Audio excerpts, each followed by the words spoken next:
How's it going, everyone? This is Agent Daft from Taunt Gaming Crew. Welcome back to the channel. Today we're going to be doing a Double Masters VIP Edition unboxing, and we're also going to be doing a Commander Green Collection unboxing. I know that one isn't random, but I really like the art. I just want to show you guys more about it. Alright, so let's get started.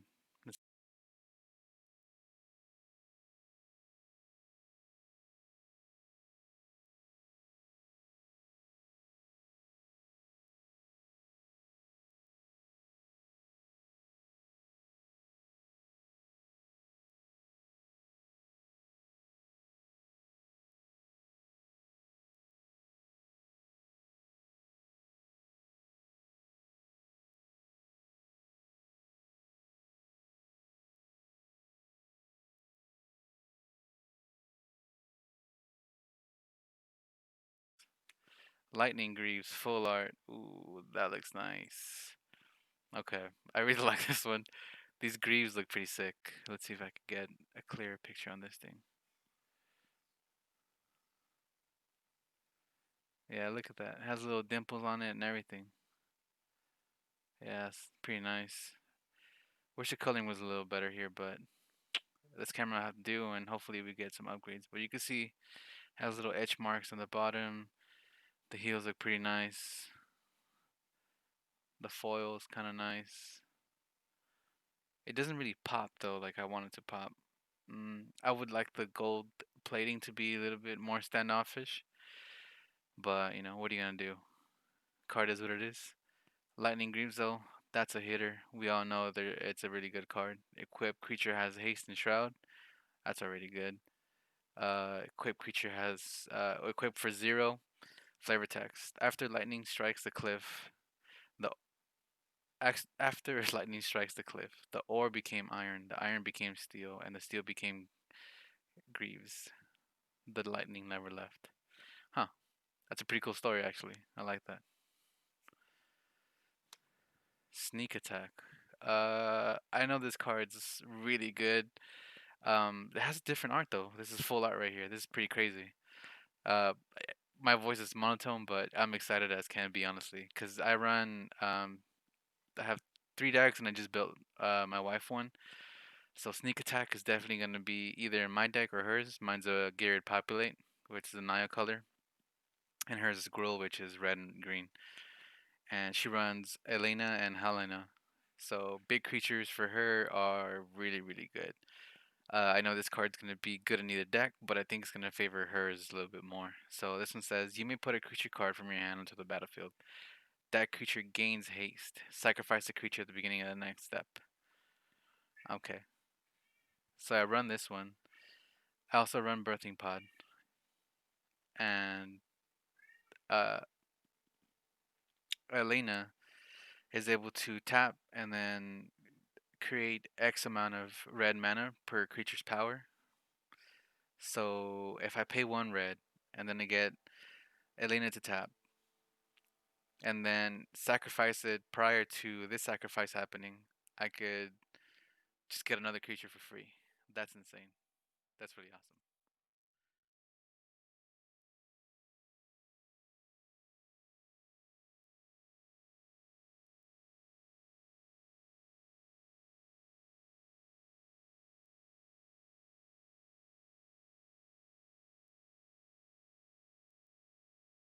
And we have Phrealis,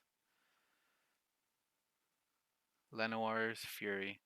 We see the art kind of extends on top of the wording. Looks pretty cool. Kind of makes it pop, makes it come alive. The colors are nice and vibrant.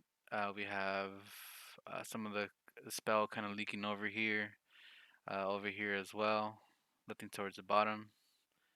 Design's pretty cool. Legendary creature.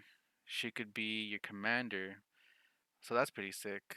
I mean, some people would be mad at me, but kind of wish she had partner, cause that would be a sick partner, honestly. Not that she needs it, but why not?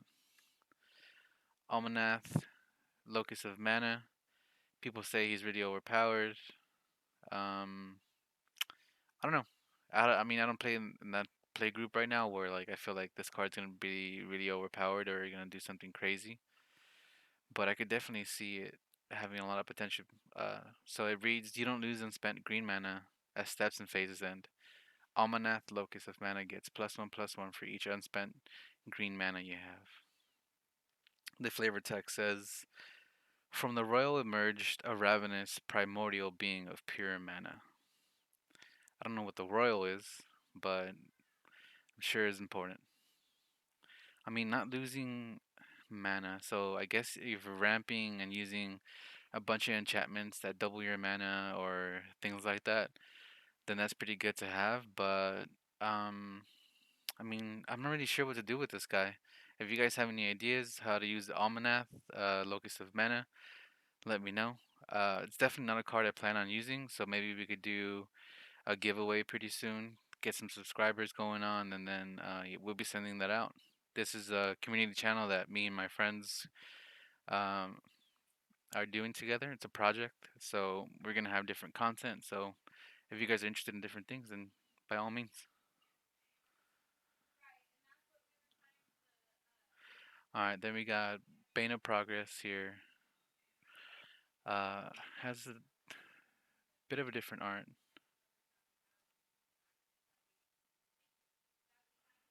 It looks like it's eating something. If you guys hear my neighbors, I mean, you could eavesdrop if you want. I don't really care. But Bane of Progress looks pretty interesting. It looks like it's eating some sort of like shield dude or armored guy. This one's pretty common. When he comes in, destroy all artifacts and enchantments.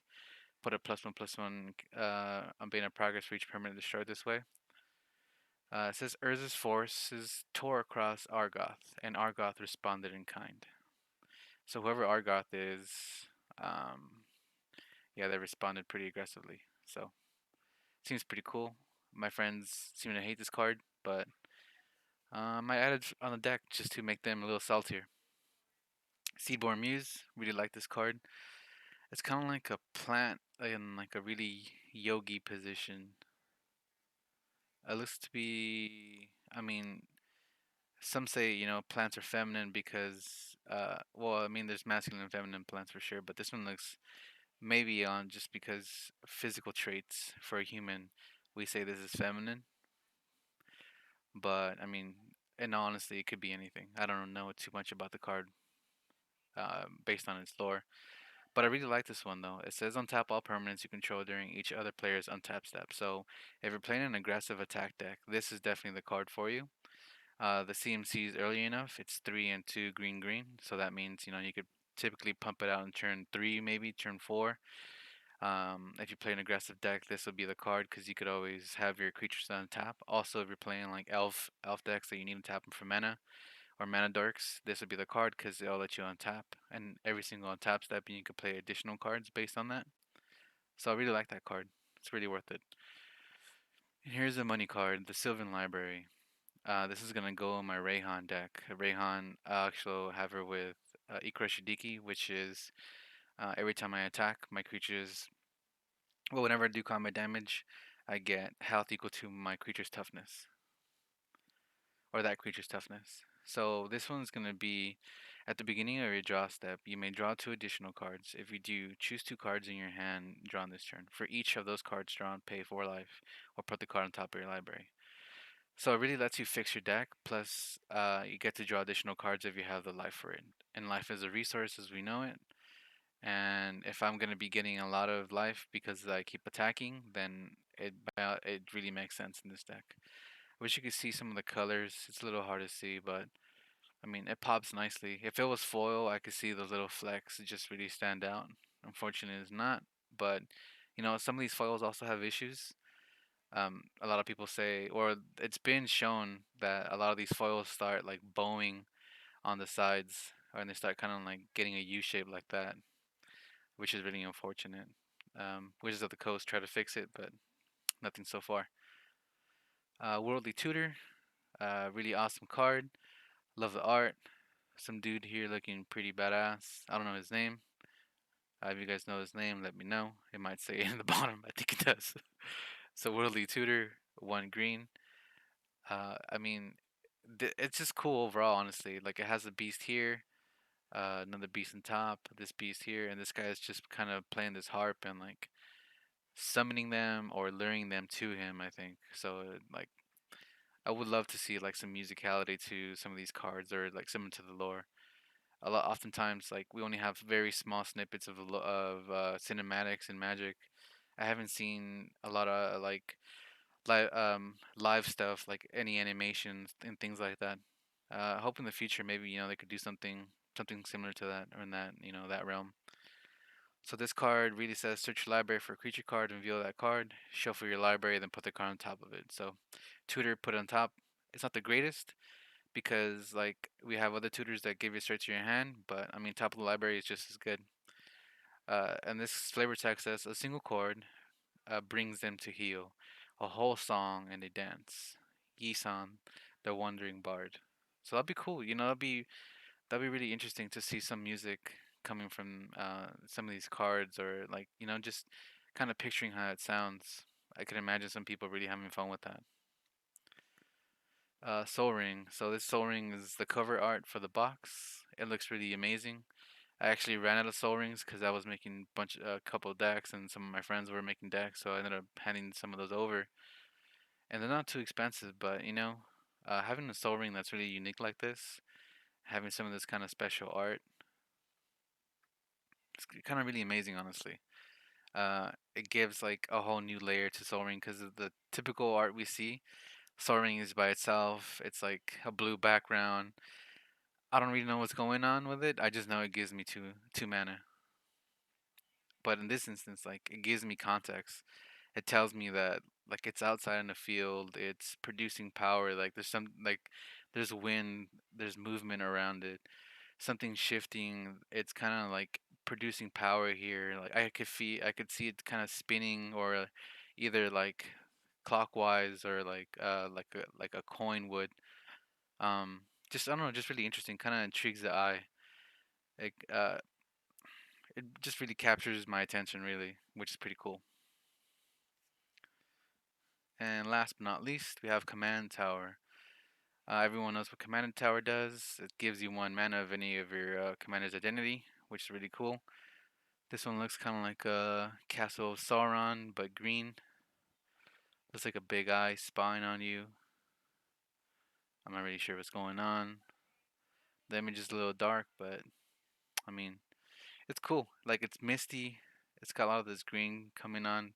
Like, is it siphoning power? Is it like I see trees in the back line, and these trees seem to be being pulled towards it? Is Command Tower like a villain or something? I mean, there's a little bit of green coming up here, but in this instance, it looks like the Command Tower is kind of like corroding or eating away at the landscape. Absolute power is the only true authority. Anything less is a lie told by the weak. Garuk. So what does Command Tower have to do with Garuk? Do you guys know? If anyone knows, let me know. So that kind of just wraps up the video today. Hopefully you guys enjoyed it. I definitely did. A lot of cool cards in here. Really looking forward to what you guys are gonna say.